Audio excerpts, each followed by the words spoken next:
What's up, guys? Welcome to Daily Dose of Reddit. This is your host, Captain Zach. That's right, I listen to y'all. And today's subreddit is r/PettyRevenge. Alright, this story's called The $250,000 Pen. One of my best friends, Alex, was a staffer in state legislative office. His boss was head of a key Senate budget committee, so there were always people coming to solicit her support for a particular project or grant or whatever. Someone representing an arts program that was looking for a $250,000 grant is waiting.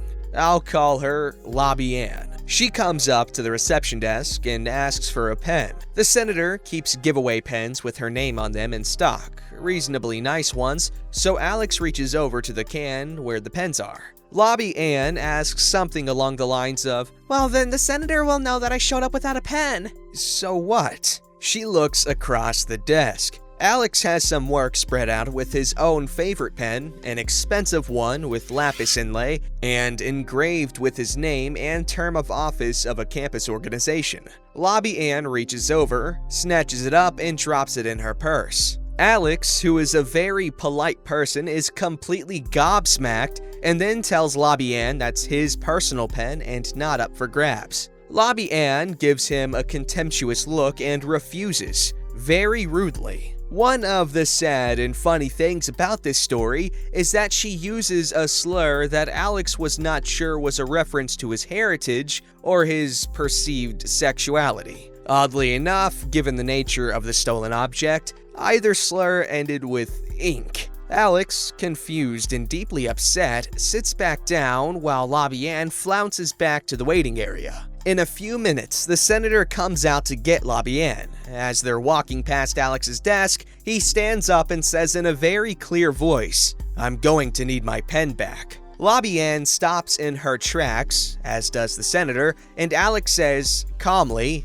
"I may be a slur or a slur, whatever you want to call me, but that pen is precious to me. You stole it right off this desk and I want it back." The senator kind of gasps and says, "She stole your lapis pen? She called you a slur," and then turns to Lobby Ann, who is frantically fishing around in her purse and stammering something about just borrowing it, and says, "Give it back." Once the pen is back in Alex's hands, the senator says to Alex, "Come on back, I need you," and turns and walks into her office, leaving Lobby Ann standing there as the senator shuts off the inner office door in her face. Then, the senator picks up her purse, smiles a big, bright smile, and says, "Want Starbucks?" So she and Alex go out the side door and across the street. They could see the front door of the office from Starbucks. It apparently took Lobby Ann about 5 minutes to realize how bad she'd messed up, and that she was not going to see the senator that day or any day, and that the project she was going to ask for money toward was probably doomed as well. She lined up strong support in the House, so it might have made it through, though it was not the kind of project the senator favored. When she came slinking out, she almost certainly saw Alex and the senator sitting there drinking their drinks.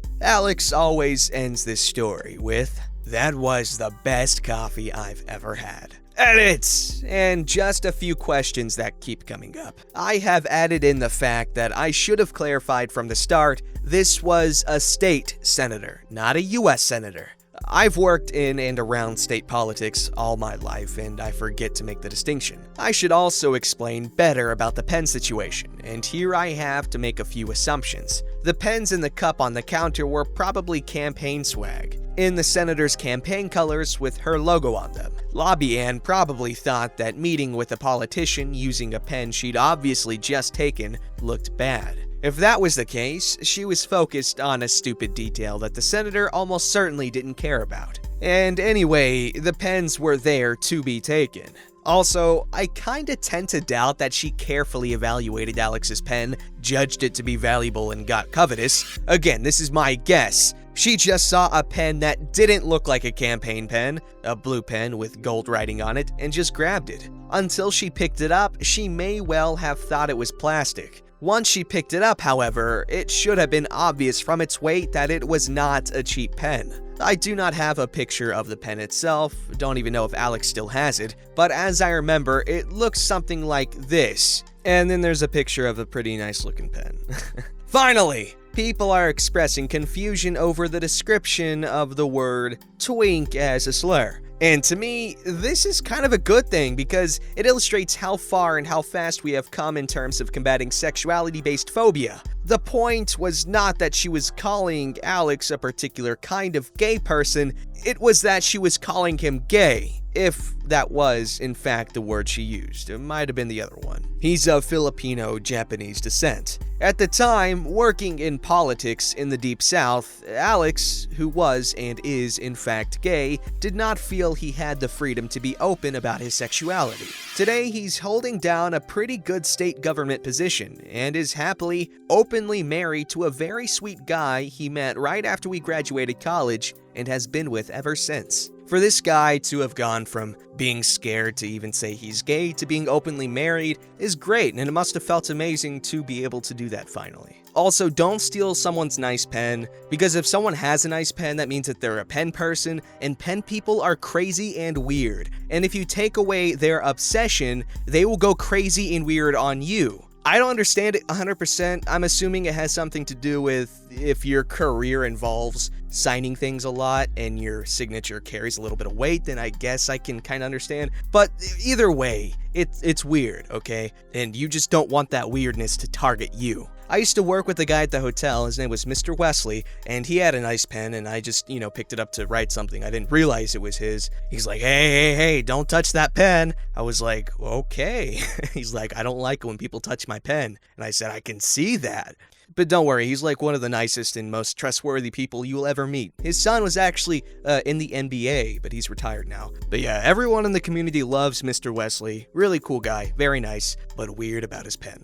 Alright, this story's called Pregnant Coworker Gets Her Just Desserts. So I work in this small, family-owned office that runs 24/7. There's about 25 employees total, but in the office there's only like 12 of us. The rest work off-site. There's a woman who works here, we'll call her Jill. Jill is almost 40 and has been there for about 10 years. For reference, I have been there for just over 4 years. Since I have been hired, and from what I hear, for her entire employment, she has never agreed to switch shifts with anyone. Not once. Not a single time has she ever done anyone a favor, no matter what. Yet, she has no issue with constantly asking other people to switch shifts with her. A year into my employment, my brother needed emergency surgery and I begged her to cover my shift the next day, and all she said was, "Sunday's my only day to sleep in. Sorry." I never forgot that. Whatever, she's not obligated to switch shifts. It's her prerogative if she wants to be universally disliked by our entire office.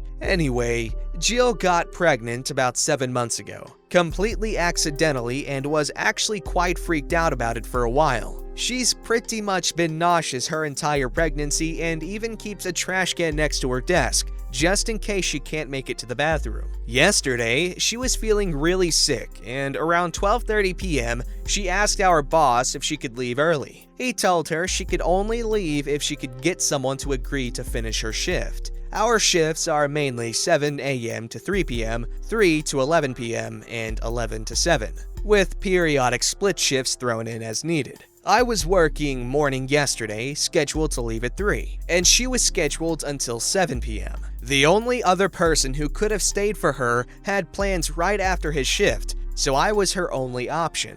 She waited until 2:45 p.m. and then sauntered up to my desk, puppy dog eyes fully engaged, asked me to stay for the rest of her shift because she was really feeling ill. Now, I'm on Reddit a lot, and I never forgot that post about the mean manager refusing to allow her employee to be at her dying son's bedside. There's a line in that text exchange that I loved and have been waiting for the perfect moment to use, and this was it. I swivel to her face, looking her right in her eyes, trail my eyes down to her bulging, unplanned, pregnant stomach, and pointedly say, "A lack of planning on your part does not constitute an emergency on my part," and just swivel right back and continue working without another word. It was Glorious. Her face instantly dropped. It looked like someone farted into her mouth the way it twisted. She didn't say a thing. She just waddled away back to her desk,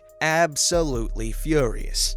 15 minutes later, I stand up and loudly announce my departure and that if anyone needs me, I'll be at home taking a nap. You know what? That's some good stuff. I love the dramatic line you gave her. I've had bad coworkers. Actually, pretty much almost every single coworker I've had has been bad. I've had one coworker that's been reliable every single time we've needed him, even for things outside of work, like for freaking moving, and the move we had to do was insanely grueling. It was horrible. Anyways, great guy, Rafi. Love you, man. You don't know how many times I've had to do the overnight shift, which I liked because it was slower and, I could just play games on my computer all night and it was relatively okay. But it sucks because I want to get off work on time and it shouldn't be an issue to want to get off work on time. But I've gotten off work 1 to 2 hours late more often than I have gotten off on time. That's because coworkers partied too late into the night and couldn't wake up in the morning.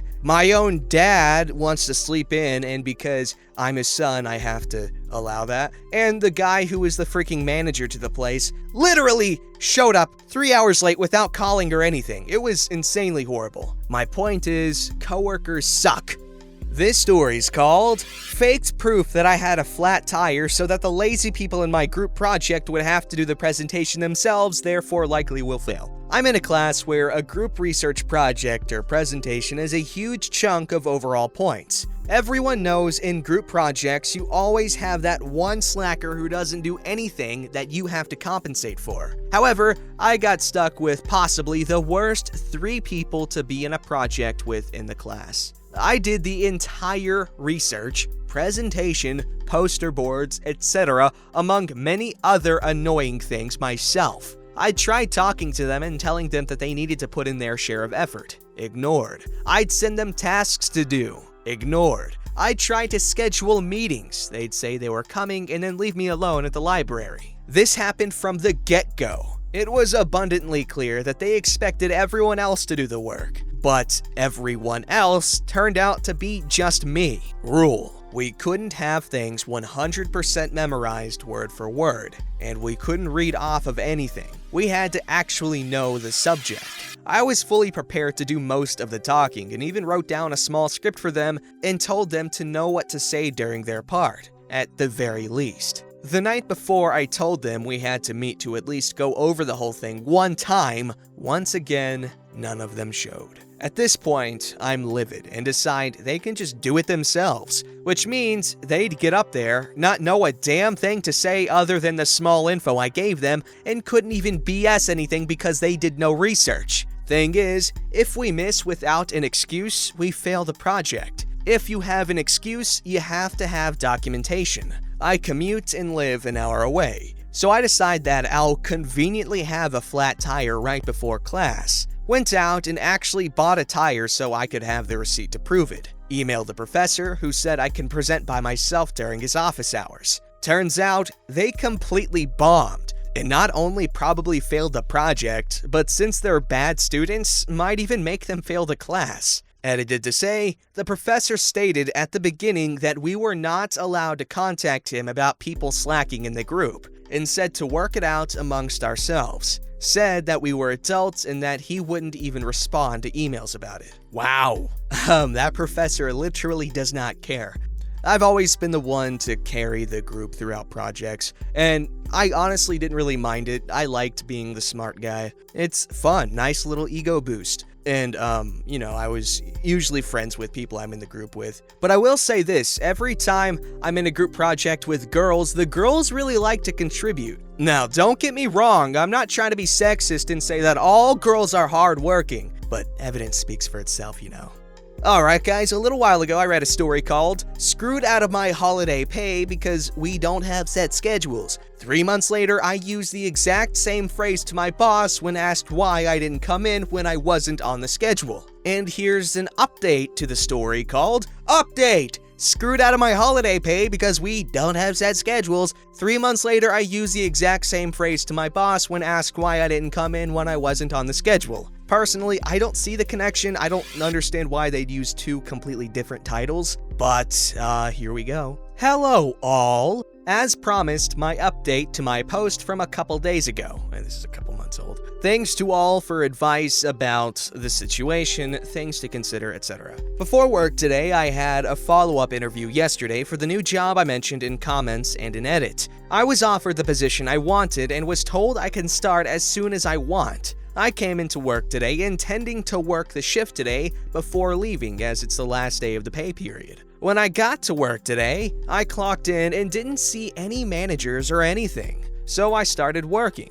After 15 minutes or so, my boss came out and asked, "Oh, P, you really couldn't come in on Saturday?" Obviously, they knew the answer and I said no. They then asked me what I was doing that I couldn't work my usual shift. I replied that it wasn't their concern what I do on a day I'm not at work. They simply nodded quietly and walked away. About an hour later, boss came over and asked to see me for a minute. I go to their office and there is a manager. They are above me and lower than the boss, sitting in there as well. A condensed version of the discussion. Boss has a write-up and gives me a spiel about the attendance policy and said I have to get written up for a no-call, no-show. I refused to sign the write-up as I wasn't scheduled. So I can't no-call, no-show a shift I'm not scheduled for. Manager seemed a little confused. I don't think they were told that boss didn't put me on the schedule and that's why I didn't show up. So I pull the picture up of the schedule on my phone and show it to the manager, who then agrees with me that this isn't a no-call, no-show. Boss said I know what my normal schedule is as a full-time employee, and so I should have clarified that it wasn't a mistake. I said it wasn't my responsibility to double-check the schedule they put out and reminded them that I was told my responsibility was to check the schedule every week because we don't have set schedules. Boss said something about for future reference about working my normal schedule, and I said okay and asked if I could go now. I debated whether or not to stay the rest of the shift before deciding to go ahead and leave. So I wrote and signed and documented a note saying I was quitting effective immediately, and I left it on the boss's desk and told a manager on my way to the time clock. This is the first and only time I've quit without giving a 2 weeks notice. Sorry, the ending wasn't more exciting, but I'm super excited to be starting my new job and am happy to have been able to share my story. The revenge was satisfying to me, and I'm glad to be starting a better job with a better environment. Thank you all for enjoying it with me. You are so welcome. Gosh, it's so nice to be appreciated. All the hard work I do to enjoy things with people. Nice. Anyways, that's a satisfying ending to a saga of things that happened. Okay, this one's called, My roommate will jump out of bed and run to the shower when he hears my alarm in the morning. My roommate enjoys nice, long showers in the morning using all of the hot water. I realized that he literally jumps out of bed and runs into the bathroom when he hears my alarm. I started putting my alarm on silent for a while, and this was working well enough, but I still missed my morning shower several times because of their unreasonable long showers. So I just started moving to 2 alarms, one alarm about an hour and a half before I normally get up. This has caused him for about 2 weeks now to get up really early, run the hot water out, and be out with enough time for it to be warm again. Small victories are nice. Edit. It is possible to run out of hot water. Really, who questions that? This is intended to be a lighthearted post, hence the petty revenge. My roommate is not a piece of crap and we've been friends since 8th grade. Everyone does things their roommate doesn't like, myself included. Despite what people seem to think, we do talk about house issues. Sometimes people forget or don't realize how annoying it is or what they're doing, which is why I petty revenged. See, that's nice. You can tell that that's a good friendship because they do things to each other, but there's not really any hard feelings. But seriously, running out of hot water when you're just trying to relax or something is like the most infuriating thing. except for things that are more infuriating, but I'm not gonna get into that because I don't want to think about things. But who here is like part of the quick shower gang? I literally only need like 2 minutes to get out of a shower, honestly. Just shampoo, and then while the shampoo's in, just put the body wash on, rinse, and then just get out. And I use this really cool like coconut and shea butter Cantu leave-in conditioner. It's really nice stuff, and it makes my hair really soft. Don't forget to like, subscribe, and hit that bell to never miss an episode.